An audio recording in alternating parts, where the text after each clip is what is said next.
I set the part down kind of like this, and I'm like, holy shit, that looks rad.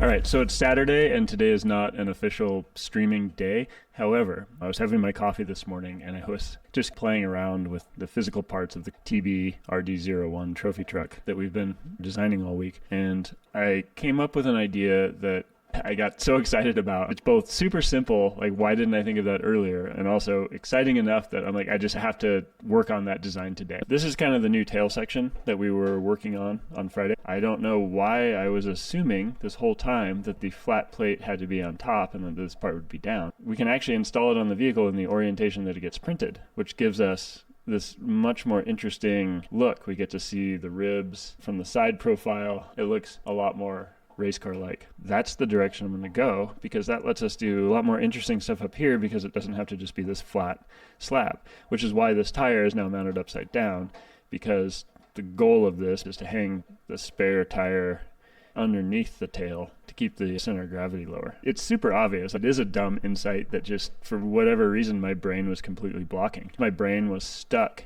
in that orientation. It just took sitting down and not even really thinking about it, playing with the parts, moving them around and just looking at it with an open mind. And suddenly I'm like, oh, we could just flip this around. That's what we're going to work on right now. Let's jump into the CAD.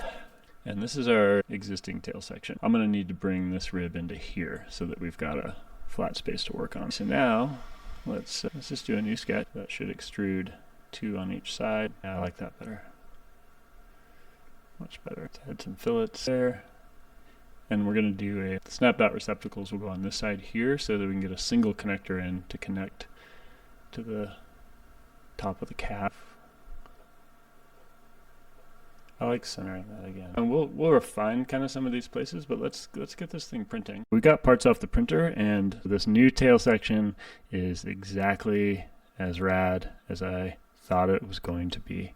We've got these 2 ribs, and then if you look at it from the side, the whole thing kicks up to provide plenty of clearance for that rear axle to tuck in behind the spare tire.